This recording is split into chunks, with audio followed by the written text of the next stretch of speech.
할렐루야, 반갑습니다. 우리 함께 인사하시겠습니다. 은혜 자리에 잘 오셨습니다. 은혜 자리에 잘 오셨습니다. 우리 한 번 더 인사하시겠습니다. 두 손을 꼭 잡아주시면서 주의 사랑으로 사랑합니다. 주의 사랑으로 사랑합니다. 오늘도 주님의 은혜와 사랑이 가득한 우리의 예배가 되어지길 원하고 온전히 주님께 예배하시는 귀한 시간 되기를 소망합니다. 가정의 달을 맞이해서 우리 가정을 생각하고 우리 화목한 가정들을 생각하시면서 또 우리 가정이 화목하기를 원하면서 함께 찬양하시겠습니다. 사철의 봄바람 불어있고 하나님 아버지 모셨으니 믿음의 반석도 든든하다. 우리 집 즐거운 동산이라 고마워라 임마누엘 예수만 섬기는 우리 집 고마워라 임마누엘 복되고 즐거운 하루하루 어이 우리를 고이시고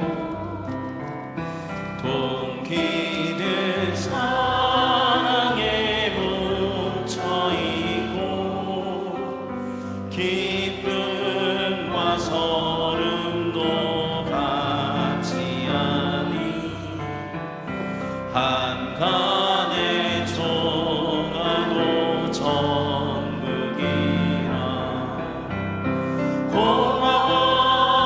고마워라 임마누엘 예수만 섬기는 우리 집 고마워라 임마누엘 복되고 즐거운 하루하루 아침과 저녁에 수고하여 다같이 일하는 온 식구가 한 상에 둘러서 먹고 마셔 여기가 우리의 남원이라 고마워라 임마누엘 예수만 섬기는 우리 집 고마워라 임마누엘 복되고 즐거운 하루하루. 우리 은혜의 성민 가족의 가정들이 이렇게 평안이 가득하고 늘 주님이 동행하시고 함께하시는 가정이 되기를 소망합니다. 아멘. 우리 자녀들을 위해 축복하면서 함께 찬양드리겠습니다. 하나님의 약속을 믿는 자 하나님을 기쁘게 하는 자 하나님의 명령을 지키는 자 반드시 성공하리라. 소원대로 이루어지리라. 내 기도대로 응답이 되리라. 내 말씀대로 이루어지리라. 하나님이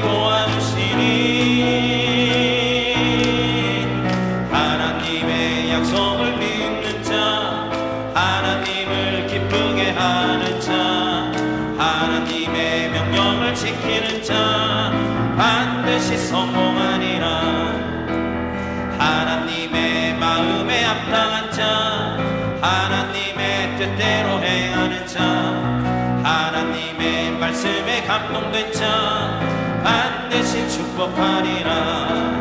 내 자녀에게 축복이 있으리라. 내 가정 안에 평안이 있으리라. 내 하는 일이 뜻대로 되리라. 하나님이 축복하시니 하나님의 마음에 합당한 자, 하나님의 뜻대로 행하는 자, 하나님의 말씀에 감동된 자 반드시 우리 한 번 더 찬양합니다.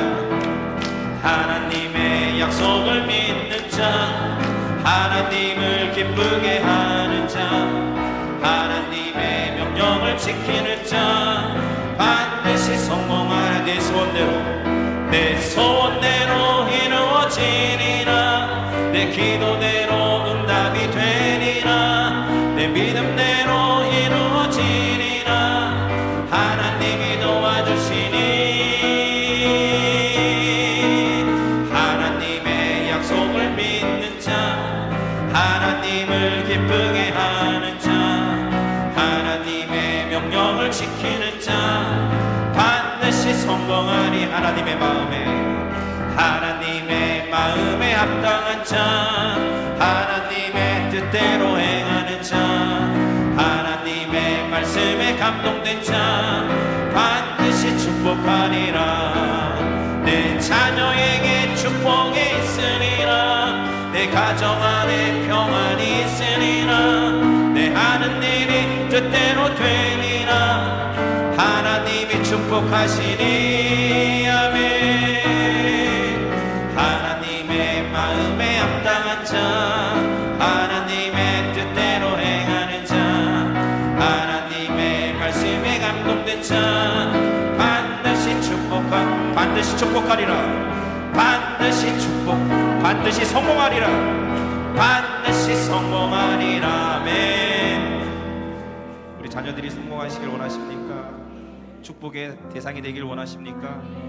여러분들이 마음껏 축복해 주시기 원합니다. 우리 가정, 우리 또 친척, 내가 아는 지인들 중에 아직도 주님 앞에 돌아오지 못하는 죽어가는 영혼들이 많이 있습니다. 그리고 또 우리 교회 가운데 실족하고 넘어져서 재적은 되어 있지만 예배 가운데 나오지 못하는 영혼들이 있습니다. 그 영혼들을 생각하시면서 함께 찬양하시겠습니다.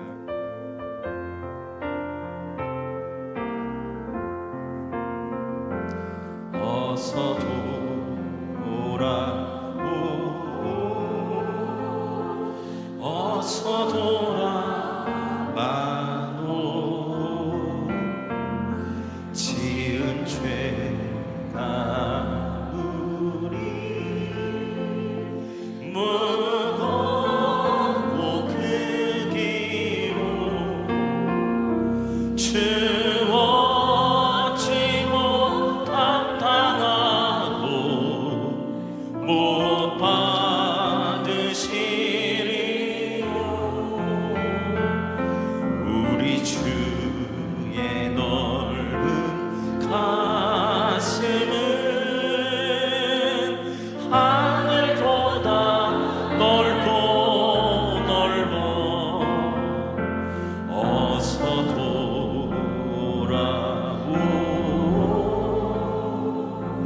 어서 돌아와노. 우리 주는 날마다 기다리신 마음, 밤마다 문 열어놓고 마음 졸이시며 나가 잠시 돌아오기만 밤새 기다리신다오. 어서 돌아오,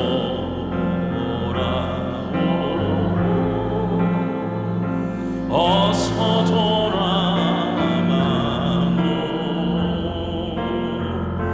채찍 맞아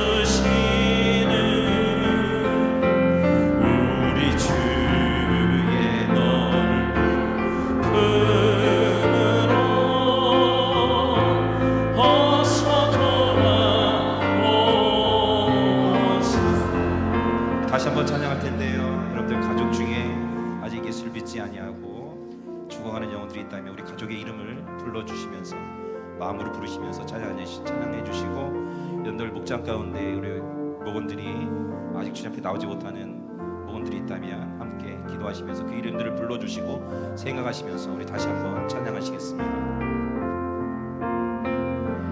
어서 돌아오, 어서 돌아와오,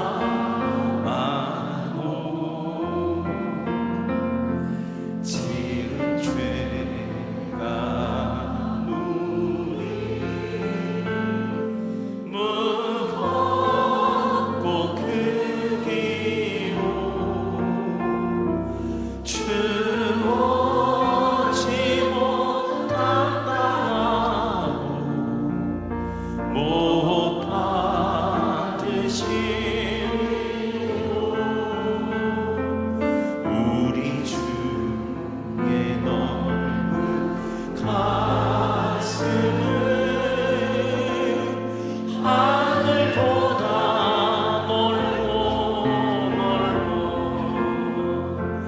어서 돌아오, 어서 돌아마노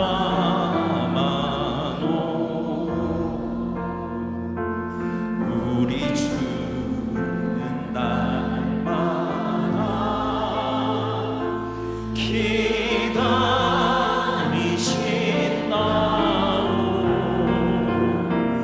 밤마당을 열어놓고 마른 소리시며 나간 자식 돌아오기만 밤새 기다리신다오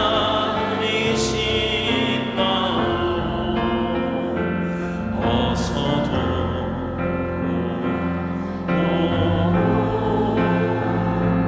어서 돌아와오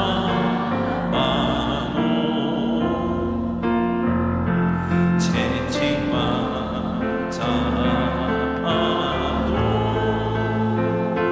주님의 손으로 때리시고 만져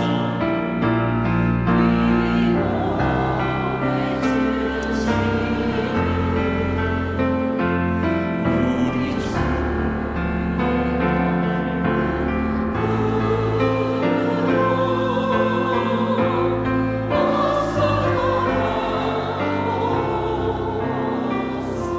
우리 가족을 위해서, 우리 목장 모원들을 위해서, 우리 죽어가는 우리 또 낙심한 우리 성민의 우리 형제 자매들 위해서 시간 그들이 주님 앞에 나올 수 있도록 하나님 그들의 마음을 열어주시고, 그들이 주님을 보지 않고서 견딜 수 없는 믿음을 가질 수 있도록 하나님 그들을 이끌어달라고 함께 기도하시고, 은혜 받기 위해서 우리 셋이 사장 목사님 위해서 다 같이 통솔 함께 기도하시겠습니다.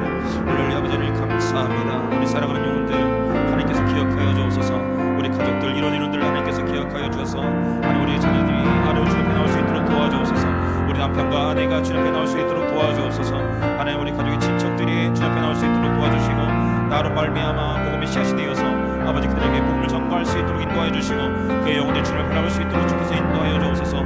우리 목원들을 하나님 기억하여 주시고, 아직도 아버지에서 실망하고 좌절하고 넘어진 자들을 기억하여 주셔서 그의 이름을 불러 주님 앞에 올려줄 수 있는 우리 목자 될 수 있도록 도와주시고, 그들이 주님 앞에 나올 수 있도록 도와주셔서 우리 성민의 모든 아버지 실망하고 좌절하고 넘어진 자들이 주님 앞에 다 나와서 더욱더 큰 부흥의 역사가 일어날 수 있도록 하나님께서 인도하여 주옵소서. 오늘도 은혜 받게 나왔습니다. 주님자들 주님 만나고 돌아올 수 있도록 도와주시옵시고, 저희들 주님 만나오는 말미암아 회복과 치유의 역사가 있도록 도와주시며, 오늘도 평안과 위로가 넘치는 귀한 시간 될 수 있도록 주께서 인도하시고, 오늘 단에 세우시는 목사님까지 붙잡아 주셔서 선포하시는 강하신 말씀을 통하여 저희들이 다시 한번 새롭게 변화되는 귀한 역사가 될 시간을 될 수 있도록 주께서 인도해 주시옵시고, 아버지께서 오늘도 성령의 기름부심 가운데 이 예배가 주님이 온전히 받으시는 귀한 예배가 될 수 있도록 하나님께서 인도하여 주시옵소서.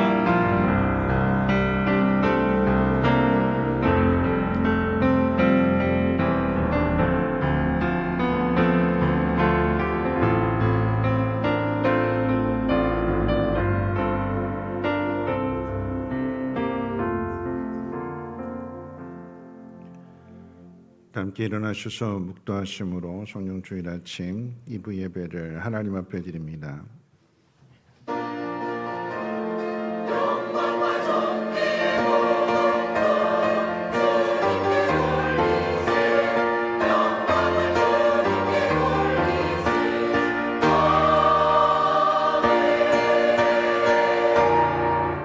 주의 영을 보내어 그들을 창조하사 지면을 새롭게 하시나이다. 여호와의 영광이 영원히 계속할지며 여호와는 자신께서 행하시는 일들로 말미암아 즐거워하리로다. 아멘. 거룩하신 하나님, 오늘도 하나님의 택하신 귀한 자녀들을 은혜의 보좌 앞으로 인도해 주심을 감사합니다. 믿음대로 살지 못하고 세상 속에서 근심하고 두려워하고 염려하는 마음으로 오늘 시간에도 찾아왔다면 하나님 우리의 마음을 새롭게 하여 주셔서 우리를 통해서 세상을 새롭게 하시고 창조하신다는 하나님의 이 놀라우신 뜻이 우리를 통해서 이루어지기를 소망합니다. 하나님이 오늘 충만하게 채워주시고 우리의 즐거움이 우리를 통해서 많은 사람들이 즐거움이 되도록 그 지경을 넓혀 주시옵소서. 찬송과 경배하오니 하나님 홀로 영광받아 주시옵소서. 예수님의 이름으로 기도합니다. 아멘. 찬송가 38장 함께 찬송합니다.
좌정한 삶 다스리소서.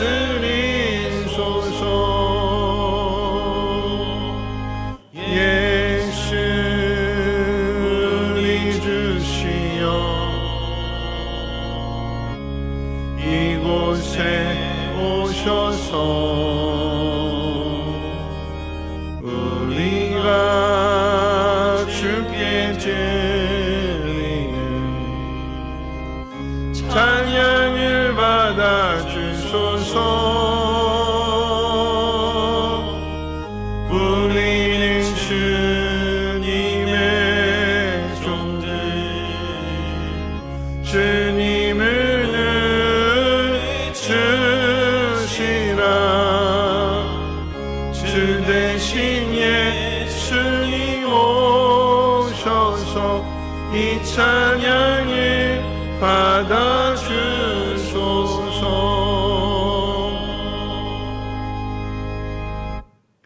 교동문은 60번입니다. 찬송가 되는 교동문은 60번입니다.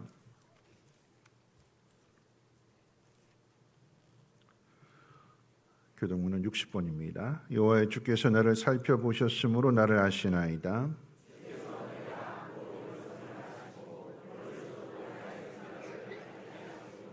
나의 모든 길과 내가 눕는 곳을 살펴보셨으므로 나의 모든 행위를 익히 아시오니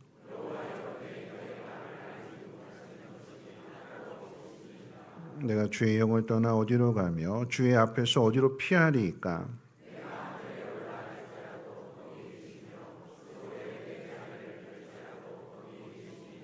내가 새벽 날개를 치며 바다 끝에 가서 거주할지라도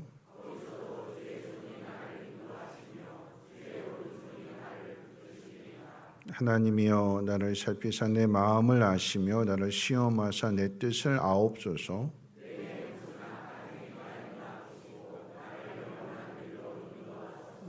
아멘. 사도신경으로 신앙을 고백합니다. 전능하사 존재를 만드신 하나님 아버지를 내가 믿사오며 그 외아들 우리 주 예수 그리스도를 믿사오니 이는 성령으로 잉태하사 동정녀 마리아에게 나시고 본디오 빌라도에게 고난을 받으사 십자가에 못 박혀 죽으시고 장사한 뒤 사흘 만에 죽은 자 가운데서 다시 살아나시며 하늘에 오르사 전능하신 하나님 우편에 앉아 계시다가 저리로서 산자와 죽은 자를 심판하러 오시리라. 성령을 믿사오며 거룩한 공회와 성도가 서로 교통하는 것과 죄를 사하여 주시는 것과 몸이 다시 사는 것과 영원히 사는 것을 믿사옵나이다. 아멘. 함께 앉으셔서 찬송가 337장 통일 찬송으로 363장 찬송 후에 임성근 장로님 기도해 주시겠습니다.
주께서 친히 날 구해 주사 내 짐을 져주시네.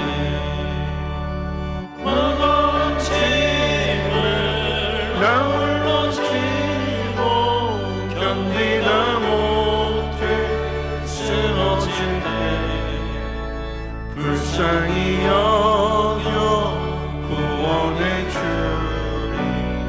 은혜의 주님 오직 예수.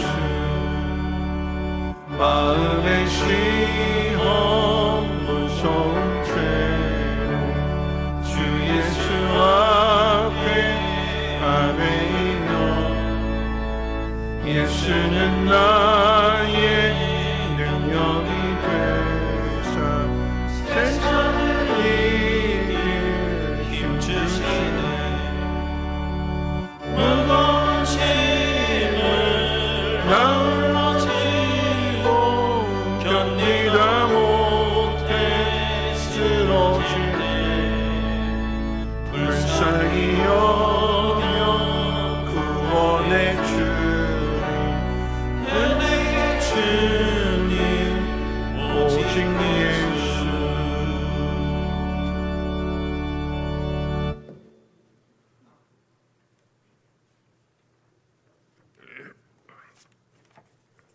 다 같이 하나님께 기도 드리시겠습니다. 하나님 아버지 감사합니다. 오늘도 거룩한 주일을 허락하시어 주님 전으로 불러주심을 감사를 드립니다. 한 주간도 우리의 삶을 지켜주시고 크고 작은 일 가운데 함께하신 은혜를 기억하며 주님 앞에 나왔습니다. 지난 시간을 돌아볼 때 우리의 연약함과 부족함이 많았음을 고백합니다. 한 주간을 살면서 주님의 큰 은혜를 입고 있으면서도 저희는 욕심에 사로잡혀 은혜를 은혜로 생각하지 않고 더 큰 축복을 받으려고 말부동치며 내 욕심을 충족시키기 위해 형제 자매와 다투고 있음을 고백합니다. 주님의 크신 은혜로 용서하여 주시옵소서. 성령 강림 주일을 맞아 오늘 또 저희를 예배의 자리로 불러주심을 참으로 감사를 드립니다.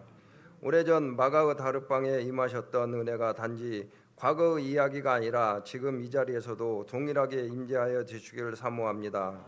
답답한 현실에서 반복되는 일상 속에서 지쳐있는 저희 마음에 하늘에서 오는 새로운 숨결을 불러오기를 원합니다.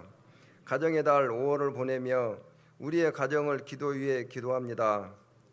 각 가정마다 화목이 넘치게 하여 주시고 부모와 자녀가 서로 이해하고 존중하며 믿음 안에서 하나 되게 하여 주시옵소서. 홀로 계신 분들과 어려움 가운데 있는 가정들에게도 위로와 평안을 허락하여 주시옵소서. 주님께서 뜻이 계셔서 이곳에 우리 성민교회를 세우시고 지금까지 인도하여 주심을 감사를 드립니다. 지금까지 열심히 다해 달려왔지만 앞으로도 더욱더 힘을 다해 이 지역 사회 복음화에 최선을 다하는 교회가 되게 하여 주시옵소서. 어린아이부터 장년에 이르기까지 예수님이 우리를 사랑하신 것처럼 저희도 우리의 이웃을 사랑하고 예수님을 전하여 함께 하나님을 경배하는 자녀로 살아가게 하여 주시옵소서. 우리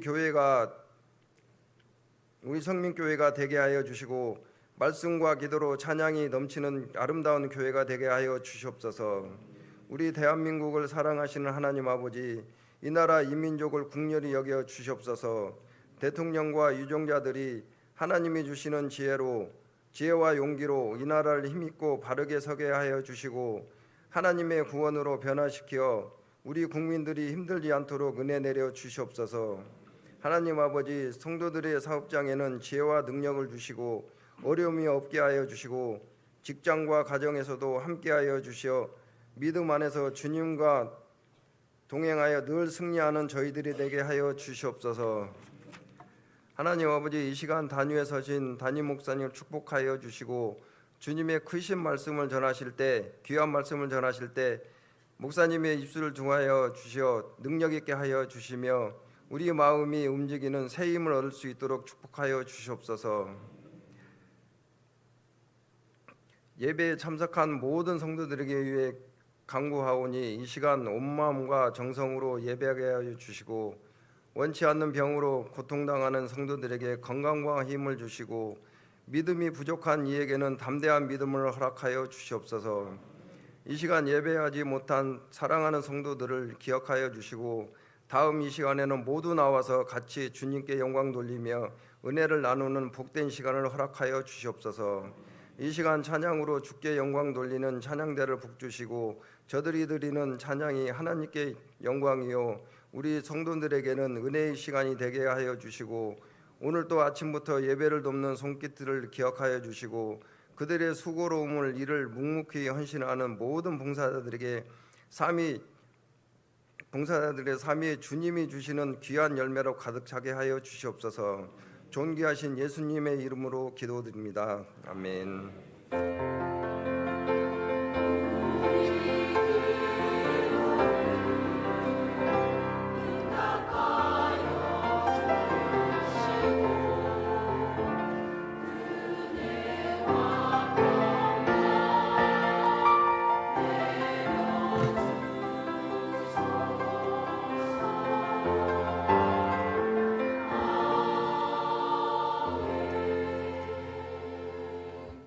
교회 소식은 주보를 참고해 주시고요. 올 가정의 달 맞이하면서 다음 주일 저녁 예배 시간에는 다음 세대 특강이 있습니다. 강사로는 윤지호 목사님, 시내가의 심원교회 담임하시고 백석대학교 교목이고 또 교수이기도 하신 목사님 오셔서 말씀 전해 주실 때 다음 시를 채우는 그 일에 여러분 마음 함께 모아주시고 또 저녁 예배도 많이 참석해 주시기를 바라겠습니다.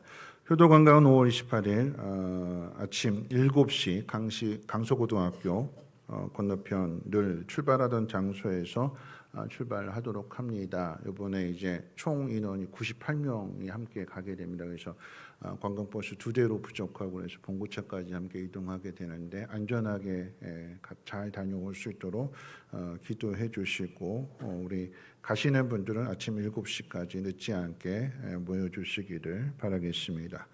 7월 17일부터 18일 금요일과 토요일 1박 2일 동안의 종교인 수련회가 있습니다. 항상 해마다 6월 6일 경희고등학교 체육관을 빌려서 체육대회를 했었는데 학교들마다 이제 체육관을 대여를 불가하다고 하는 그런 상황들이기 때문에 실내에서는 체육대회를 하는 게 여간 어려운 일이 아닙니다. 그렇다고 또 이제 야외에서 이렇게 운동을 할 수도 없고 그러다 보니까 올해 이제 처음으로 종교인 수련회를 준비하려고 합니다. 서산이고요. 엘림하우스 그곳에서 뭐 강당도 있고 숙박동도 있고 또 그 옆에 주변이 너무 좋습니다. 그러니까 1박 2일 꼭 그 시간에 비워놓으시고 함께 참여해 주시기를 바라겠습니다. 오늘 교육부장 회의는 세가족 모임을 먼저 가진 다음에 할 수 있도록 1시 반으로 시간을 조금 조정하도록 하겠습니다. 주변에 나와 있지 않습니다만 유승식 집사님 7순을 맞아서 감사한 마음으로 떡을 준비해 주셨다고 합니다. 가실 때 하나씩 받아가시면 되겠고요. 또 하나 광고는 제가 주보 칼럼에도 이제 썼는데 여러분 칼럼 꼭 읽으셔야 돼요. 목장에서도 칼럼 읽으셔야 공지사항이 어떤 건지 우리가 어떤 방향으로 나가고 있는지에 대한 내용이니까 어떤 내용이냐면 예배 완성은 돌아가는 길에 있다는 것입니다. 그래서 먼저 부탁드리는 건 축도 끝나고 나면 찬양대가 이제 끝송하잖아요. 그럼 그거 다 끝날 때까지 조금만 기다려주세요. 제가 막 뛰어가가지고 이렇게 뒤에 가서 인사할 테니까 서로 함께 인사 나누면서 돌아가셨으면 좋겠고 두 번째는 계단 내려가실 때 이제 입구가 좀 좁고 또 계단 내려가다 보니까 밀리게 되면 혹시라도 안전사고가 발생할 수도 있습니다. 그러니까는 좀 나이 드신 분들이 먼저 내려가실 때 우리 나이 드신 분들은 옆에 있는 꼭 손잡이를 잡고 천천히 내려가 주시고 조금만 여유 있게 내려가셨으면 좋겠고요. 마지막 세 번째는 식사하실 때 어르신들 같은 경우는 시간밥을 드시고 또 약을 드셔야 되는 경우가 있기 때문에 어르신들이 먼저 식사하실 수 있도록 그렇게 양보하고 배려해 주시면 그 모든 것이 하나님 앞에 큰 기쁨이 될 것입니다. 이 모든 일에 협력해 주시기를 바라겠습니다. 하나님 말씀 보도록 합니다. 하나님 말씀은 누가복음 5장 17절로 26절까지의 말씀입니다. 누가복음 5장 17절에서 26절까지의 말씀을 제가 봉독합니다. 하루는 가르치실 때 갈릴리의 각 마을과 유대와 예루살렘에서 온 바리새인과 율법 교사들이 앉았는데 병을 고치는 주의 능력이 예수와 함께 하더라.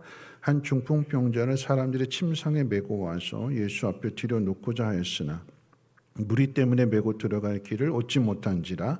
지붕에 올라가 기와를 벗기고 병자를 침상째 무리 가운데로 예수 앞에 달아내리니 예수께서 그들의 믿음을 보시고 이르시되 이 사람아 네 죄 사함을 받았느니라 하시니 서기관과 바리새인들이 생각하여 이르되 이 신성 모독하는 자가 누구냐 오직 하나님 외에 누가 능히 죄를 사하겠느냐. 예수께서 그 생각을 아시고 대답하여 이르시되 너희 마음에 무슨 생각을 하느냐 네 죄 사함을 받았느니라 하는 말과 일어나 걸어가라 하는 말이 어느 것이 쉽겠느냐. 그러나 인자가 땅에서 죄를 사하는 권세가 있는 줄을 너희로 알게 하리라 하시고 중풍병자에게 말씀하시되 내가 네게 이르노니 일어나 내 침상을 가지고 집으로 가라 하시매 그 사람이 그들 앞에서 곧 일어나 그 누웠던 것을 가지고 하나님께 영광을 돌리며 자기 집으로 돌아가니 모든 사람이 놀라 하나님께 영광을 돌리며 심히 두려워하여 이르되 오늘 우리가 놀라운 일을 보았다 하니라. 아멘. 임마누엘 찬양대 찬양 있겠습니다.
기도하겠습니다.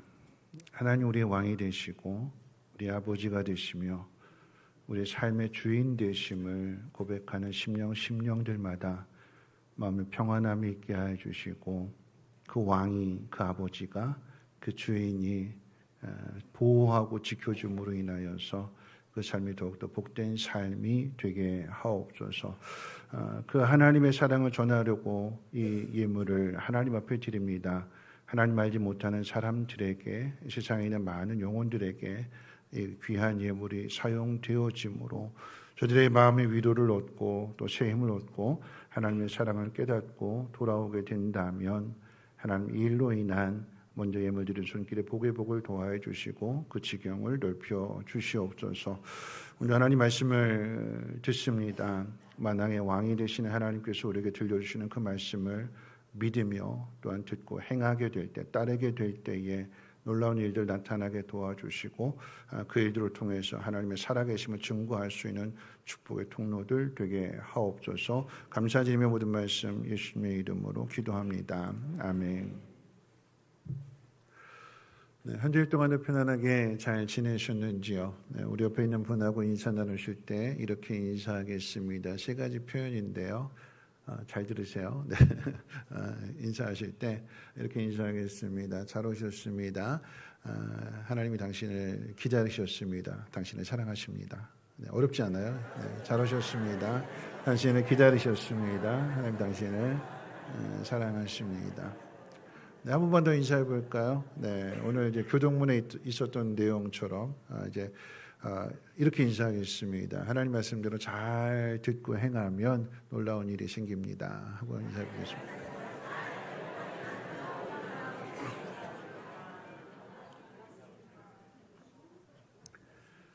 오늘날 우리가 살아가는 이 세상은 우리에게 끊임없이 한 가지를 요구하고 가르칩니다. 강해지라라고 하는 거죠. 힘든데 죽겠는데 힘들다고 말하면 또 죽겠다고 말하면 낙오자가 될 것 같은 그런 두려움 가운데 살아갑니다.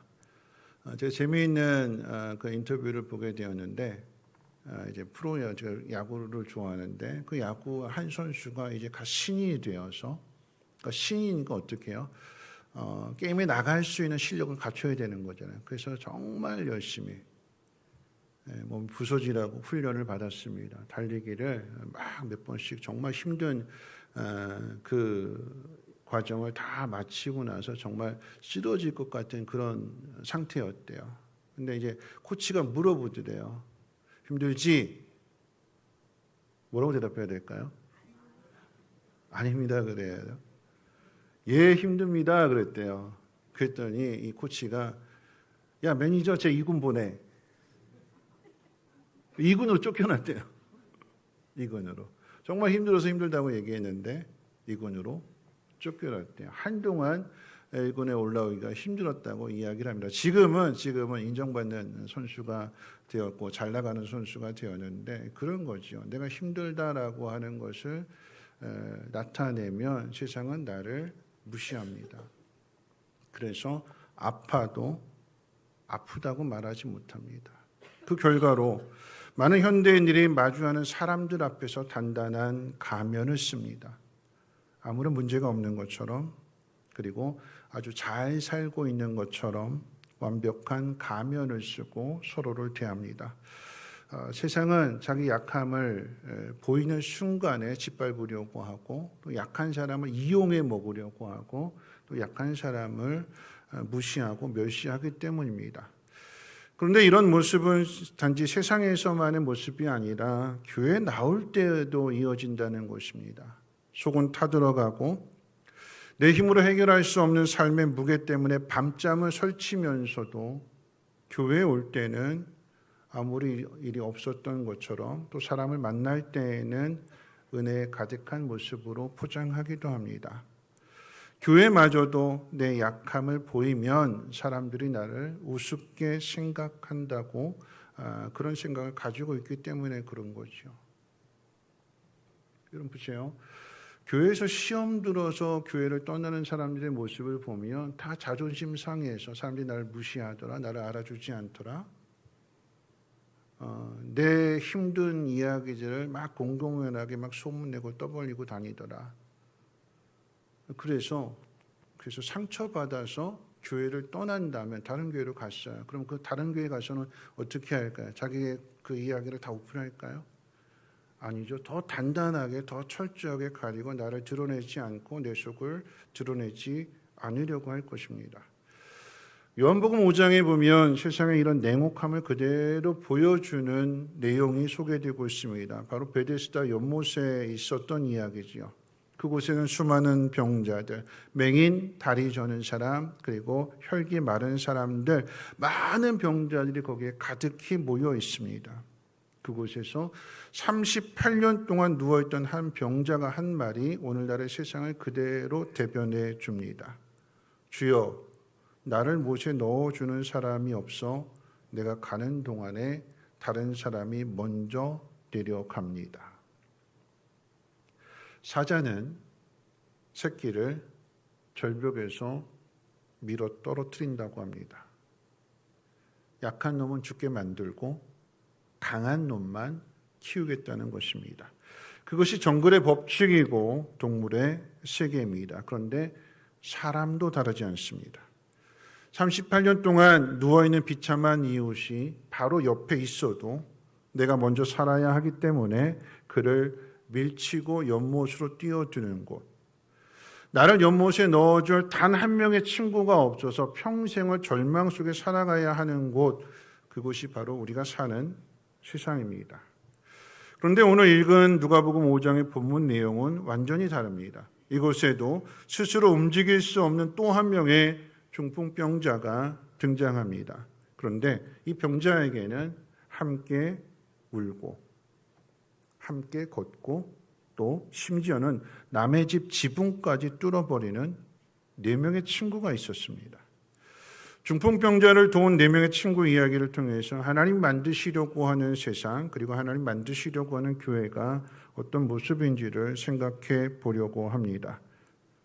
하나님께서는 오늘날 이 메마른 세상 속에 누가복음 5장에 있는 이 4 친구와 같이 사랑의 섬김을 베푸는 공동체를 세우셨습니다. 그것이 바로 우리가 만들어 가려고 하는 가정교회 모습이고 또한 목장의 모습입니다. 오늘 본문을 통해서 왜 우리에게 목장이 필요한지, 또 목장을 통해서 하나님 어떤 일들을 행하시는가, 또 우리가 어떤 준비를 해야 되는가, 3가지를 통해서 생각해 보려고 합니다. 첫 번째, 우리의 약함을 숨기지 말고 인정해야 합니다. 그러니까 많은 사람들이 착각하는 것 중에 하나가 뭐냐면 하나님의 일을 하려고 하면 완벽해야 된다라고 생각을 갖습니다. 그래서 교회에서 어떤 일을 맡기려고 할 때 늘 변명처럼 따라다니는 말이 그런 거잖아요. 나는 그 일을 잘 하지 못합니다. 나는 아직 준비가 안 됐습니다. 나는 시간도 없고 돈도 없고 자신감도 없습니다. 이런 말들을 많이 하잖아요. 자신의 부족함이나 약함 때문에 못한다라고 하는 이야기입니다. 그런데 성경은 우리의 약함이 하나님의 살아계심을 경험하는 최고의 기회가 된다고 가르쳐줍니다. 별의 수효를 세시는 하나님이, 그리고 그 이름을 아시는 하나님이 우리의 모든 것을 다 아신다고 했어요. 요셉의 이야기를 통해서는 악한 상황조차도 그 상황을 선으로 바꾸시고 만들어 가시는 분이 하나님이라고 했습니다. 그렇다면 하나님의 뜻과 섭리 안에서 우리가 가진 약함은 약점이나 실패를 뜻하지 않습니다. 오히려 그 약함을 통해서 하나님을 만나게 되는 것이고 하나님을 경험하게 되는 거죠. 사도 바울은 자신의 육체의 가시, 그 지독한 약함을 떠나게 해달라고 3번이나 하나님 앞에 간절히 기도했지만 하나님은 거절하셨어요. 고린도후서 12장 9절 말씀 우리 한번 화면 띄워주시고 같이 한번 읽어볼까요? 함께 읽어봅니다. 시작. 나에게 이르기를 내 은혜가 내게 족하도다. 이는 내 능력이 약한 데서 온전하여 짐이라 하신지라. 그러므로 도리어 크게 기뻐함으로 나의 여러 약한 것들에 대하여 자랑하리니 이는 그리스도의 능력이 내게 머물게 하려 함이라. 바울이 약한 몸을 가지고 이방 선교의 사명을 감당할 수 있었던 이유는 육체에 가시가 있다고 그랬잖아요. 육체 질병이 있었다라고 하는 이야기. 그럼에도 그 선교의 사명을 감당할 수 있었던 것은 뭐냐면 그 약함 때문에 하나님의 능력이 바울의 마음 가운데 머물러 있었다라고 하는 고백이에요.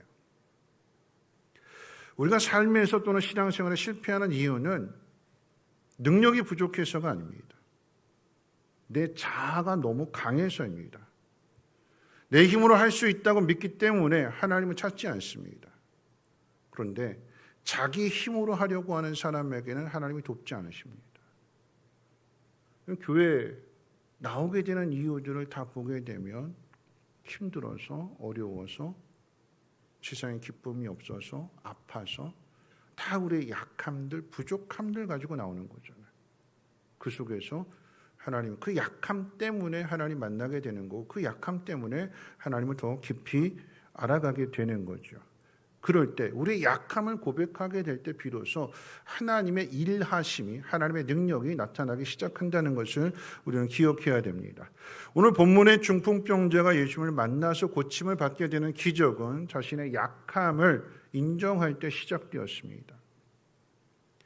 자신이 중풍병에 걸려서 제대로 움직이지도 못하고 걷지도 못하는 그런 모습들을 친구들에게 보이기 싫다고 집 밖으로 나가는 것을 꺼려했다면 이 사람은 평생을 그렇게 살 수밖에 없고 또 평생을 그렇게 살 수밖에 없다면 그 마음속에는 원망과 불평과 세상에 대한 저주만 가득할 것입니다. 그런데 반대로 자신의 약함을 인정하고 마음의 문을 열게 되고 친구들에게 보여주고 이야기하게 되니까 하나님은 이 중풍병자의 부족함을 채워주시는 좋은 친구들을 붙여주시는 거예요. 가정교회 세미나, 목회자 세미나를 갔을 때 이제 들었던 한 목자의 간증인데 이런 이야기입니다. 한 회사에 중역으로 있었대요. 집사님이셨는데 세상에서 늘 성공 가도만을 달렸기 때문에 자존심이 하늘을 찔렀고 목장이 오게 되면 늘 자기 자랑, 자녀 자랑만 했대요. 이번에 실적이 좋아가지고 보너스를 이만큼 받았다 자랑하기도 하고 우리 아이가 반에서 공부를 잘해서 1등을 했다고 막 자랑들을 합니다. 그러니까 그러면 그 목장에 있는 목원들은 이 집사님의 자랑을 들으면서 속으로 주눅이 들 수밖에 없었대요. 그러다 보니까 이 목장은 늘 겉돌았습니다. 그러나 어느 날 갑자기 이 집사님의 인생에 폭풍우가 몰아쳤습니다. 잘 나가던 그 회사가 갑자기 어려워지면서 구조조정에 들어가게 되고 그러면서 퇴직을 당했어요. 믿었던 자녀 또한 공부 잘하는 자녀였는데 어느 날 갑자기 공부가 아니라 자기 인생은 음악을 해야겠다고 학원 보내달라고 그러면서 방향이 틀어지는 거예요. 근데 그 학원을 다니면서 자꾸 삐뚤어지기 시작합니다. 직장도 잃어, 자녀도 속을 썩이고 그러면서 목장에 와서 늘 풀이 죽어 있고 얼굴이 어두웠어요. 그러다가 정말 견딜 수 없는 지경에 이르게 되니까 참았던 눈물을 터뜨리면서 이렇게 고백하더래요. 저 지금 죽을 것 같습니다. 저 좀 도와주세요. 저를 위해서 기도해 주세요.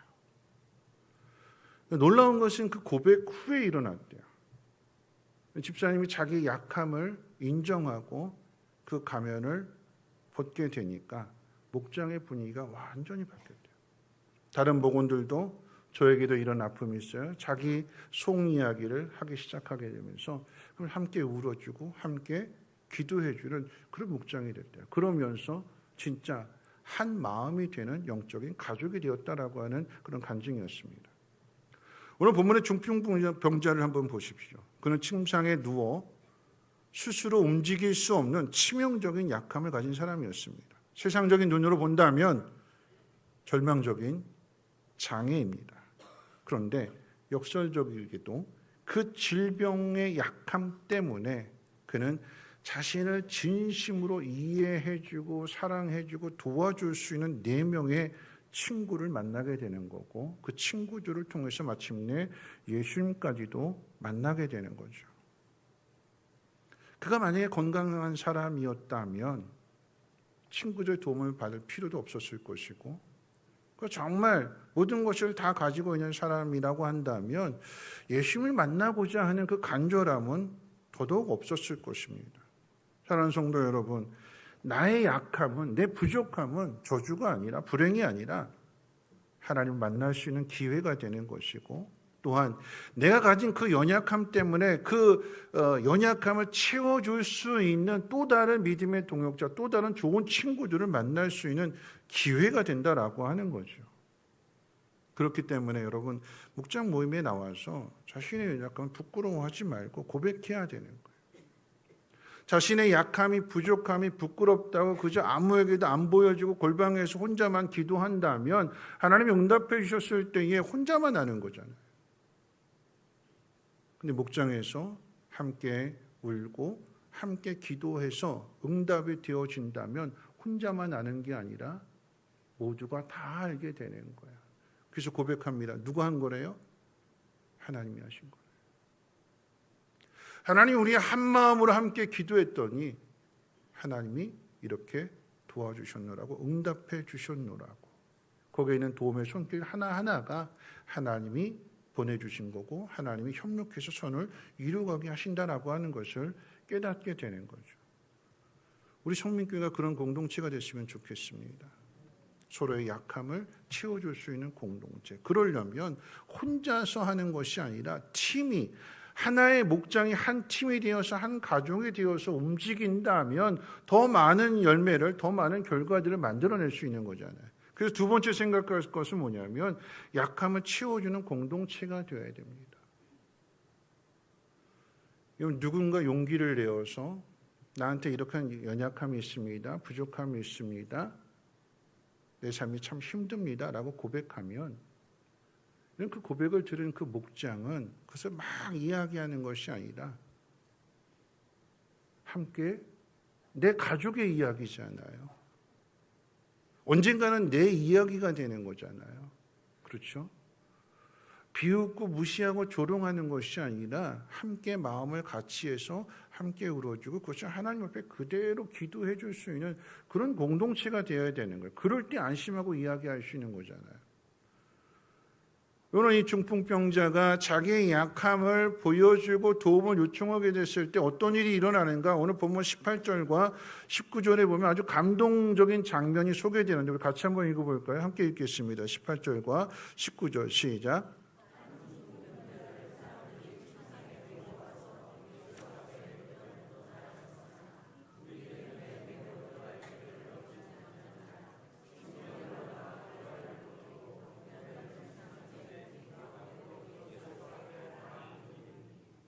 예수님이 계신 집 앞에 이르게 되었는데 사람들이 너무나 많아서 그 인파 때문에 예수님 앞으로 갈 수가 없는 거죠.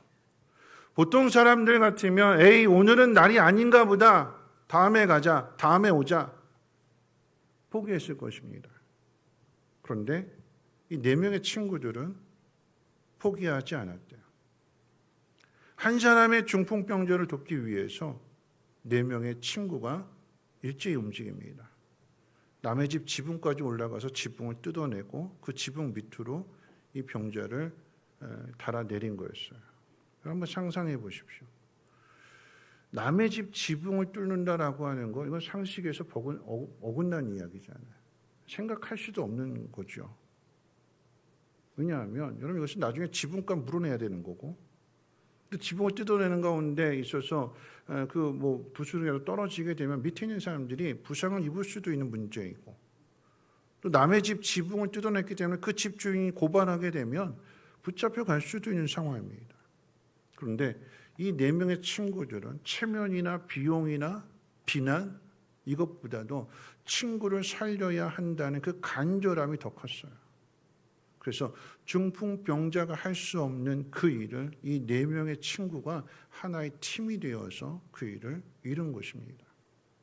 개척교회 목장에서 있었던 실제 이야기인데요. 목원의 가정 중에 한 가정이 갑작스럽게 이제 부도를 맞아서 신용불량자가 됐습니다. 살던 집에서 쫓겨나서 거리에 앉게 되는 그런 아주 정말 비참한 그런 처지가 됐어요. 어린 자녀가 둘이나 있는 그런 가정이었습니다. 남편 집사님은 워낙 충격이 컸던 그 탓에 연락을 끊고 잠적해 버렸어요. 가족들에게조차도 어떻게 이걸 해야 될지 나서서 책임지는 게 아니라 방법이 없으니까 잠적해 버렸어요. 그랬더니 이제 목장 식구들이 움직이기 시작합니다.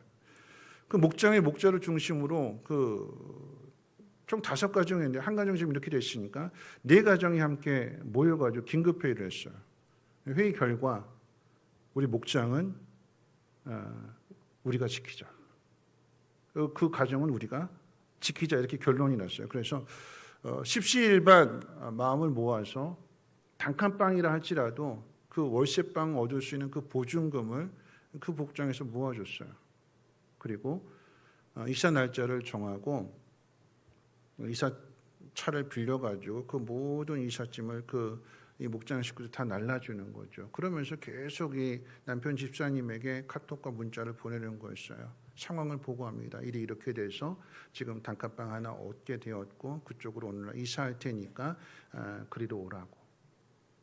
계속 문자를 보든 안 보든 계속 보냈어요. 그 상황을. 그랬더니 드디어 답장이 와서 그날 오겠다고. 이사하는 날 집으로 오겠다고. 와서 보니까 도배도 싹 새롭게, 비록 작은 방 한 칸이었지만 도배도 새롭게 싹 되어 있었고, 그 다음에 이 남편 집사님이 올 줄 알고 그 목장 식구들이 정성껏 상까지 차려놨어요. 와서 보고 이제 통곡하는 거죠. 미안하고 고맙고 그러면서 다시 시작하는 거였어요. 곁에서 도와주고 곁에서 기도해주고 하니까 용기를 얻게 되는 거고, 그러면서 도움 받았으니까 나중에 어떻게 될까요? 도와주는 사람이 되는 거죠. 도움 받았으니까. 혼자서 감당하려고 하면 힘든 일이에요. 혼자서 하려고 하니까 나 못하겠다. 그 집안의 가장인데 내팽개 치고 가버리잖아요. 그런데 옆에서 도와주게 되니까, 혼자가 아니라 한 팀이 되어서 도와주게 되니까 그 문제가 해결되는 거예요. 가정교회 그 컨퍼런스를 이제 갔다 오면서 이제 목요일날 오는데 이제 문경으로 갔거든요. 문경으로 오면서 돌아오는 길에 이제 올로 목사님 뵙고 이제 식사를 했어요. 식사를 하는데 목사님이 저한테 이제 부탁을 하셨어요. 어떤 부탁이냐면 6월 달에 마늘 갈 거야 그러시더라고요. 마늘하고 옥수수 갈 거야. 그 전에 오창에 있는 한 농부가 마늘 농사 지었는데 팔 곳이 없어가지고 막 그래가지고 우리 교회 연락해가지고 한번 마늘 이제 우리가 다 팔아드린 적이 있잖아요. 옥수수도 그렇고. 그러니까 목사님 하시는 말씀이 그런 말씀이었어요. 6월 달 되면 아직도 모르는데 내 걱정이 이렇게 많어. 마치 이 목사가 왔는데 온 김에 얘기하는 거야. 6월 달에 마늘 갈 거야. 그럼 제가 이제 밥을 먹으면서 소화가 안 됐어요. 이거 어떻게 할까? 목사님의 그 마음 충분히 이해가 되잖아요. 그래서 제가 목사님께도 부탁을 드렸어요. 뭐냐면, 목사님 마늘 올라올 때 만약에 정말 팔 수 없는 게 있다면, 뭐 상했거나 곰팡이 폈거나 녹았거나 그러면 그거는 조금 빼고 좀 올려주시면 사는 분들도 실망할, 물론 이제 선교하는 마음, 굳이 하는 마음으로 하실 수도 있겠지만, 그런데 사는 그 물건을 받아보는 사람들의 마음도 조금 입장을 조금 헤아리셔서, 제가 걱정하는 것은 그분도 그렇고 또 목사님까지도 이미지가 조금은 좀 평화될까봐 그래서 좀 걱정이 되니까 좀 좋은 것 좀 보내주셨으면 좋을 것 같아요 하고 이제 인사는 드리고 그렇게 왔거든요. 한 사람의, 한 농부의 고민이 그래서 지켜보는 한 목사님의 고민이 되고, 그 고민이 저 멀리 이 안산에 있는 이지 목사의 고민이 되고, 함께 짐을 짊어진다면 그 짐은 혼자 지는 짐이 아니라 함께 지기 때문에 훨씬 더 수월해지는 거잖아요. 그렇죠? 혼자서 해결하려고 하면 힘들지만 팀이 움직인다면, 한 목장이 함께 움직인다면 그 일은 훨씬 더 수월하게 이루어질 뿐만 아니라 그 연합하는 그 모습을 하나님이 보시기 때문에 하나님이 도와주시는 거죠. 그럼 기억해야 되는 것은 하나님이 기뻐하시는 일에 한 팀이 되면 그 팀 모두에게 유익이 온다는 사실입니다. 예수님은 중풍병자 한 사람의 믿음만을 보신 것이 아니라 침상을 들고 지붕을 뚫어낸 이 4명의 친구들의 믿음도 보셨어요. 너희들의 그 믿음, 이 병자를 메고 온 사람들의 그 믿음을 보시고 병자를 고쳐주시는데 뭐라고 말씀하셨냐면 병자야 내 죄사함을 받았느니라 이렇게 말씀하시거든요. 그게 예수님 이 땅에 오신 목적이에요. 근데 다 이해하지 못해서 내 침상을 들고 일어나 걸어가라 이렇게 말씀하시는데 나중에 이 병자들이 이 4명의 친구들이 직접 눈으로 본 거잖아요. 혼자 걷지 못했던 중풍병자가 예수님 때문에 일어나서 걷게 되는 그 모습, 그 놀라운 기적을 본 거잖아요. 그렇죠? 근데 나중에 그 예수님이 정말 십자가에 달려 죽으셨는데 부활하셨다는 사실을 믿게 될 때 오늘 이 사건이 다시 새겨지게 되는 거죠. 그때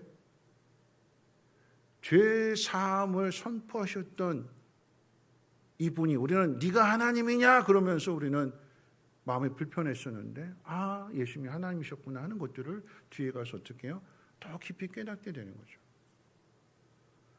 병을 고친 사람만의 문제가 아니라 그 일을 옆에서 함께 도와준 사람들에게도 하나님의 풍성한 은혜가 임한다는 사실을 우리는 잊지 말아야 됩니다. 하나님이 기뻐하시는 한 영혼을 채우는 일에 한 팀이 되면 돕는 사람이나 또는 도움을 받는 모두의 믿음이 성장하고 풍성한 유익을 누리게 되는 사실을 믿으시기를 주님의 이름으로 축원을 드립니다. 자, 마지막 10번째는요. 육신의 문제 해결을 넘어서 영혼의 문제에 집중해야 된다라고 하는 사실입니다. 성민교회가 가정교회로 나아가는 데 있어서 절대 잃어버리지 말아야 될 것은 교회 존재의 목적입니다. 컨퍼런스 갔을 때 이제 그 사례 발표를 하게 되는데 성남에 있는 그 성남 은혜로교회 사모님이 어른들 생명의 삶은 있는데 아이들 주일학교 생명의 삶이 없다라고 하는 것을 알고 주일학교들에게도 생명의 삶을 가르치려고 8주간의 그 과정으로 이걸 만들었어요. 처음에는 열심히 그 최영기 목사님의 그 강의를 수십 시간 들어가면서 또 외우고 그러면서 자기 안에 다 녹여내고 그걸 막 그림으로 만들고 그랬더니 나중에 그 모습을 보고 옆에 있는 사람들이 도와주더래요. 그림 잘 그리는 사람이 미술 전공하신 분이 그 이미지 딱 만들어주고 막 그렇게 하면서 이제 아이들에게 생명의 삶을 딱 가르쳤을 때 주일학교 그 영상을 보여주게 되는데 주일학교 1학년쯤 되는 아이, 정말 어린 아이였어요. 그 어린 아이한테 선생님이 질문하는 거예요. 교회 존재의 목적이 뭐야? 그랬더니 막 장난감을 놀더라니까 영원권에서 제자 삼는 거. 신앙생활에서 가장 중요한 게 뭐야? 막 장난치다 질문 딱 들으니까 관계 툭툭 튀어나와요. 신앙생활에서 우리가 신앙생활하는데 제일 중요한 게 뭐냐? 관계래요. 관계. 하나님과 우리 사이의 관계 그리고 이웃과의 관계. 그 관계를 잘 맺어요. 그게 진짜 좋은 신앙이다라고 하는 거죠. 그럼 마지막 3번째 어려운 질문을 하는데 이런 질문이었어요. 하나님 자리에 하나님을 끌어내리고 거기에 사람이 대신해서 하나님 자리에 앉는 그게 뭐야? 하고 질문했더니 초등학교 1학년쯤 되는 진짜 그 아이가 밥을 먹고 있어, 뭐 음식을 막 먹고 있다. 그 질문 딱 들어오는 순간에 재미있는 표정으로 죄 딱 이러고 딱 한마디로 대답을 하더라고요. 주일학교 1학년 아이인데 정확하게 알고 있어요. 하나님 교회를 왜 세우셨는가? 영혼 구원해서 제자를 만들도록 교회를 세우셨고 그러기 위해서는 어떻게 해요? 관계를 잘 맺어야 되는 거죠. 좋은 관계를 맺어야 되는 거예요. 그 좋은 관계를 맺는데 늘 항상 방해하는 게 뭐냐? 죄라고 하는 거죠. 죄. 예수님이 이 땅에 오신 목적이 뭐냐? 우리를 죄로부터 구원해 주시기 위해서 오셨어요. 그게 목적과 예수님의 방향입니다. 그런데 그것을 오늘 본문을 통해서 예수님 오신 목적을 살짝 드러내셨어요. 네가 죄사함을 받았다. 사람들이 이해하지 못합니다. 죄를 사해 주는 건 하나님만 하실 수 있는 건데 예수님이 하나님이냐? 불편한 기색이 얼굴에 가득히 나타났어요. 그걸 보시고 예수님께서 방법을 바꿔주시는 거죠. 여러분 잘 기억하세요. 예수님이 이 땅에 오신 목적은 죄를 사해 주시기 위해서 오신 거예요. 그게 이 땅에 오신 목적과 방향입니다. 가야 될 방향. 그런데 그 방향으로 가는 데 있어서 아직 수준이 그만큼 도달하지 못했으니까 좀 낮추시는 거예요. 방법을 낮추셔서 오늘 말씀이 뭐라고 이야기하냐면 우리 말씀 같이 한번 읽어볼까요? 24절 말씀 함께 읽어봅니다. 24절 시작.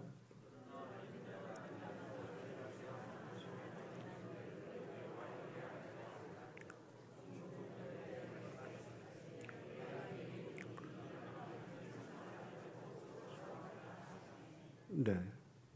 죄를 사하는 권세가 있는 줄 너에게도 알게 하겠다. 그런데 너희가 아직 그것을 이해할 수 있는 수준이 안 되니까 너희들 이해할 수 있는 수준으로 병자에게 일어나 내 침상을 가지고 걸어가라. 고쳐주시는 거예요. 영혼의 구원을 얻기 위해서 아직 어리니까 믿음이 아직 어리니까 거기에 맞춰서 그 단계에 낮추어서 눈높이 교육이 되는 거죠. 우리가 신앙생활 할 때 어떤 기도 제목이 있거나 또 아니면 누군가를 전도하려고 하거나 또 어떤 일들을 이루어갈 때 우리 속에 여러 가지 어려움 중에 올바른 목표와 올바른 방향으로 나가는 데 있어서 가장 중요한 어려움이 뭐냐라고 한다면 우리 안에는 조급함입니다. 조급함. 간절하게 기도한다고 해서 그냥 하늘에서 뭔가 뚝뚝뚝 떨어지는 게 아니에요. 한 영혼을 구원하는 것도 마찬가지로 지난 그 금요일 날 우리 성민교회 8분이 평소에 신청을 해가지고 화성 회성교회 갔어요. 최은환 장로님하고 함께 격려하기 위해서 함께 가서 목사님하고 거기 담임 목사님하고 식사를 하면서 이렇게 이야기를 했어요. 오늘 회성교회에서 세례식 하면서 예배를 드리게 되는데 그런 이야기를 하셔요. 어떤 분 같은 경우는 목장 예배만 그렇게 오고 그 다음에 교회 나오는데 2년 걸렸대요. 목장 모임에는 오는데 교회는 안 오고 그냥 목장 모여서 밥 먹고 마음 나누고 그렇게 하는데 2년 동안 교회는 안 나오더래요. 어떤 분은 교회 나오기는 했는데 세례 받는 데까지 9년 걸렸대요. 9년. 얼마나 긴 시간이겠어요. 9년 동안. 그런데 보세요. 반대로 생각해보면 9년 만에 세례를 받는다라고 하면 그 목장의 그 마음이 그 감동이 어떨까요? 이런 거죠. 9년 동안 아이를 못 낳았는데 9년 만에 아이를 낳게 된다면 그 마음이 어떨까요? 그 기쁨이 어떨까요? 말로 다 할 수 없는 거죠. 그러니까 우리가 조급해서는 안 되는 거예요. 목장에 누군가 예수 안 믿는 사람이 초대해서 오게 되었다면 빨리 교회 데리고 올 생각이 아니라 빨리 생명의 삶 가르칠 생각이 아니라 그분이 교회를 안 다니게 된 이유, 그분이 교회를 멀리하게 된 그 분명한 이유가 있잖아요. 제일 중요한 건 뭐냐면 그분에 대한 이해가 먼저 필요한 거죠. 이분이 왜 교회에서 멀어지게 되었는지 그걸 이해해주고 그걸 고쳐주고 치유해주는 거예요. 그런 목장이 돼요. 그래서 그 목사님 그렇게 이야기하더라고요. 어떤 목장에 대해서는 와서 그냥 놀으라고. 이거 보세요 한번. 누군가 내가 예수를 안 믿는데 누군가 예수 믿는 사람이 나한테 다가와서 나한테 친절을 베풉니다. 커피도 사주고 막 도와주기도 하고 그러면 내가 어떤 생각을 가질까요? 저 사람 따라갈까? 그런 마음 가질까요? 아니죠. 저 사람이 나 교회로 데려가려고 나를 지금 꼬드기는구나. 내가 넘어가나 봐라. 막 그러면서 오히려 마음을 더 단단하게 더 걸어 잠그잖아요. 그렇죠? 거기다 대고 교회 가자라고 하면 거 봐라 그러면서 그 다음부터는 안 만나줘요. 카톡도 문자도 전화도 안 받습니다. 정말 중요한 건 뭐냐면 그 사람에 대한 이해, 그 사람에 대한 마음, 한 사람에 집중해요. 한 번에 한 사람이라고 하는 책이 있습니다. 마이클 크루스라고 하는 분이 쓴 책인데 거기에 보면 그런 내용이에요. 교회는 막 그냥 성도의 수를 막 공장의 기계처럼 짝짝 찍어서 하나의 제품을 만들어내는, 그래서 대형교회를 이루는 게 그게 교회 목적이 아닙니다. 책의 내용 가운데 예수님 주변에 많은 사람들이 있었어요. 그 많은 사람들 가운데 있어서 예수님은 한 사람에게 집중하십니다. 그 많은 사람들 가운데 키가 작아서 예수님 보고 싶은데 볼 수 없어서 나무에 올라간 그 삭개오, 세리장이라고 하는 직업을 가지고 있어서 사람들이 외면을 당하고 그 누구도 도와주지 않는 그 삭개오를 그 한 사람에게 집중해 보시는 거예요. 삭개오야, 내려와라, 너희 집에 유하겠다. 많은 사람들이 예수님 주변에 있는데 서로 막 미치는 상황 속에서 12년 동안 혈류증 앓는 여인이 예수님 앞에 다가갈 수 없으니까 예수님 옷자락이라도 만지면 낫겠지 하는 마음으로 예수님 옷자락에 손을 대었을 때에 예수님 그거 아시잖아요. 누가 내 옷자락에 손을 대었느냐 찾으시는 거잖아요. 한 사람에게 집중하시는 거예요. 한 사람. 우리 교회도 많은 사람들이 아니라 한 사람, 예수님의 도움을 필요로 한 그 한 사람에게 한번 마음을 집중해 보시고 그 사람을 한번 도와주십시오. 그럴 때에 그 모습을 통해서 하나님의 사랑을 알게 되는 거고 경험하게 되는 거죠. 가정교회에서 영혼을 구원한 한 사례가 있는데 이런 거였어요. 어떤 목장에 이제 VIP 전도 대상자가 있는데 이분이 교회 안 나오는 분이잖아요. 그러니까 이분이 심한 알코올 중독에다가 우울증을 앓고 있었어요. 경제적으로도 파산한 상태였습니다. 목원들이 매주 그 집에 가서 청소도 해주고 반찬도 만들어주고 밀린 공과금도 대신 내주기도 합니다. 몇 달 동안 그렇게 정성을 쏟아붓자 이분의 삶이 조금씩 안정이 되어서 술도 조금씩 줄여가게 되고 방도 조금씩 깨끗해졌어요. 그러니까 계속 찾아오게 되니까 맨날 어지럽혀져 있으면 그래도 마음에 미안한 마음이 있잖아요. 그러니까 자기 의지를 가지고 술도 줄이고 방도 수소 청소하면서 조금씩 삶이 좀 나아졌어요. 회복이 됐어요. 그 상태에서 이제 조심스럽게 이제 복음을 전하는 거죠.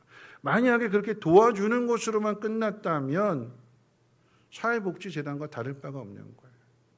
조심스럽게 이렇게 이야기합니다. 선생님, 우리가 선생님을 돕는 이유는 단지 불쌍해서가 아닙니다. 예수님이 선생님을 사랑하시기 때문입니다. 예수님이 우리들을 선생님에게 보낸 겁니다.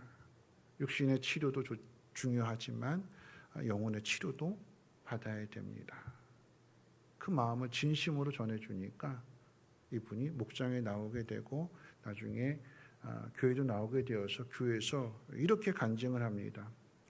목원들이 돈을 주고 청소를 해줄 때도 고마웠지만 저에게 예수님을 전해주어서 새 생명을 얻게 된 것이, 내가 하나님 나라 가게 된 것이 저에게 가장 큰 제 인생 최고의 기적입니다. 우리도 그렇잖아요. 우리가 잘나서 똑똑해서 교회 나오는 것이 아니라 연약하기 때문에, 부족하기 때문에, 다듬어줘야 되고 만들어줘야 되기 때문에 하나님이 저와 여러분들을 이 성민 공동체 안에 모아놓으셨습니다. 이곳에서 서로 도와주고 서로 사랑하라고. 말씀을 마칠 텐데요. 그 드라마 이야기로 이제 말씀 마칠게요. 그 미스터 선샤인, 네, 그 드라마가 있었잖아요. 그 내용 가운데 인상 깊었던 게 뭐냐면 주인공 유진과 애신이 그 겨울 그 저수지 같은 거 얼음 위에 딱 서 있어요. 강이었는지 모르겠는데 거기 서 있어서 이런 대화를 합니다. 자기 신분을 이야기해요. 노비였잖아요. 종의 아들이었잖아요. 9살 때 부모가 그 양반에 의해서 죽임을 당하게 되고 고아가 된 이 남자 주인공이 선교사님의 도움을 받아서 미국으로 건너가서 그래서 이제 미국 대위가 돼가지고 돌아온 이야기잖아요. 자기 신분을 고백해요. 그 그 여자 주인공 애신이 이렇게 이야기합니다. 무슨 연고로 9살 때 그 머나먼 이국 땅에 갔습니까? 그랬더니 남자 주인공 유진이 이렇게 이야기합니다. 죽여라. 재산이 축나는 것은 아까운 일이나 종놈들에게 좋은 본이 될 것이다. 그럼 그것은 결코 손해보는 일은 아니다. 그것이 내가 기억하는 마지막 조선의 모습이었어. 9살짜리 아이의 마음에 새겨진 그 조선의 모습은 종놈은 그저 하나의 주인의 재산에 불과한 거고 죽여도 상관이 없는 그런 나라였대요. 이 애신이라고 하는 여자 주인공이 몰래 독립운동하잖아요. 묻습니다. 귀하가 구하려고 하는 조선에는 누가 사는 거요? 백정은 있어? 노비는 있어? 귀하가 목숨을 걸고 구하려고 하는 그 조선에는 가난한 사람도 병든 사람도 아픈 사람도 살 수 있는 나라요? 하는 질문입니다.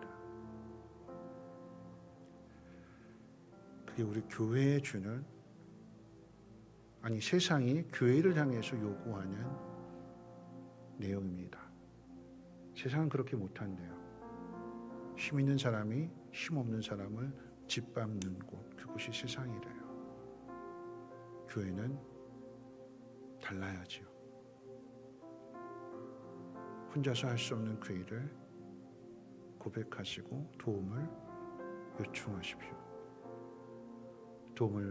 도움의 요청을 받은 사람들은 무시하지 말고 한 마음이 되어서 도와주십시오. 그러면 중풍병자도 고침을 받고 중풍병자를 메고 온 이 4명의 친구들도 그 믿음이 더 깊어지고 하나님을 더 깊이 알아가게 됩니다. 그 은혜가 저 여러분들에게 있으시기를 바라고 우리 성민교회가 그런 교회로 세워져 가기를 주님의 이름으로 부탁하고 축원합니다. 우리 함께 일어나셔서 약할 때 강함 되시네 함께 찬양하고 기도하고 축도로 마칩니다.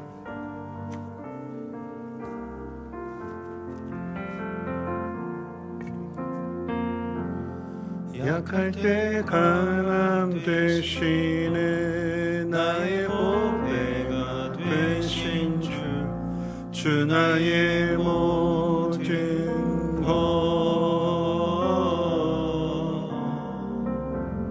주 안에 있는 보물을 나는 포기할 수 없네 주 나의 다시 한번 고백합니다. 약할 때 강함 되시네. 약할 때 강함 되시네 나의 보배가 되신 주 나의 모든 것 주 안에 있는 보물을 나는 포기할 수 없네 주 나의 모든 십자가 죄사하셨네. 십자가 죄사하셨네 주님의 이름 찬양해 주 나의 모든 것 쓰러진 나를 세우고 나의 빈잔을 채우네 주 나의 모든 것 예수 어린 양 예수 어린 양 존귀한 이름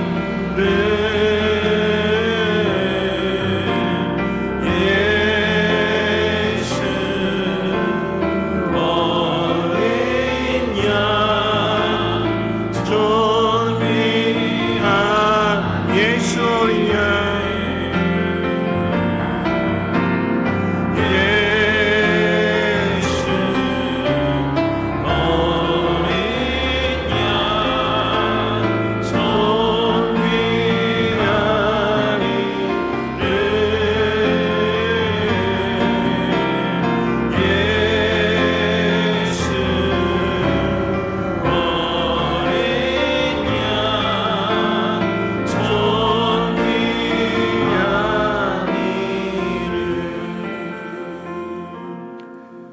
우리는 다 죄인입니다.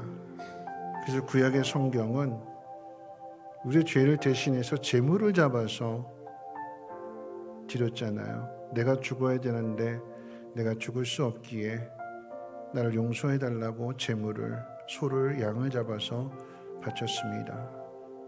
그런데 그 예수님이 오셔서 자신이 직접 제물이 되시고 십자가에서 우리를 대신하여 죽으셨습니다. 성경은 그가 상함은 우리의 죄악 때문이라, 그가 징계를 받음으로 우리는 평화를 누리고 그가 채찍에 맞음으로 우리는 나음을 받았도다. 우리의 연약함, 우리의 부족함, 우리의 죄악됨, 그것을 해결해 주시기 위해서 십자가에 죽으셨고 그리고 교회를 세워주셨습니다. 교회가 해야 될 일은 사랑하는 일이고 도와주는 일일 것입니다.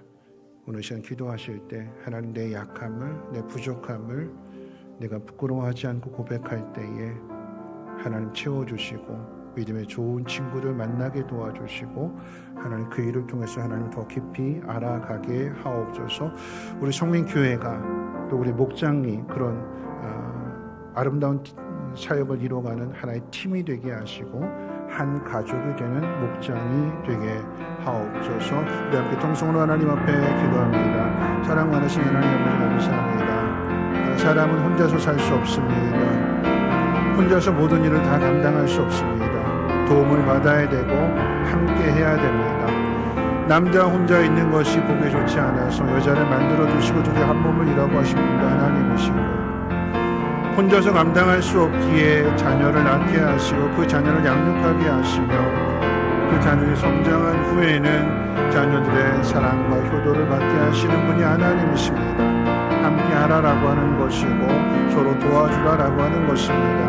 하나님, 오늘 이 말씀 우리 마음 가운데 새겨지게 해주시고 우리 주변에 힘들고 어려운 사람들 한 사람에게 집중하게 하시고 그 한 사람을 한 마음으로 서로 돕고 서로 섬기게 될 때에 그 속에서 하나님의 사랑을 발견하게 하시고 돕는 자나 도움을 받는 자나 모두가 다 하나님의 은혜 안에 머물며 하나님의 전능하신 그 능력을 경험하며 믿음이 더욱더 성장하고 성숙해질 수 있는 은혜가 있게 도와주시옵소서. 우리 성민교회가 누구라도 올 수 있는 교회가 되게 해주시고 누구의 아픔도 헤아려주고 도와주고 치유해줄 수 있는 치유의 공동체가 되게 도와주시고 사랑과 성령의 공동체가 될 수 있도록 하나님 역사해 주시고 인도해 주시옵소서. 감사드리며 이제 말씀을 들었으니 삶의 자리로 나가십시오. 나의 약함을, 나의 부족함을 부끄러워하지 말고 믿음의 사람들에게 고백하십시오.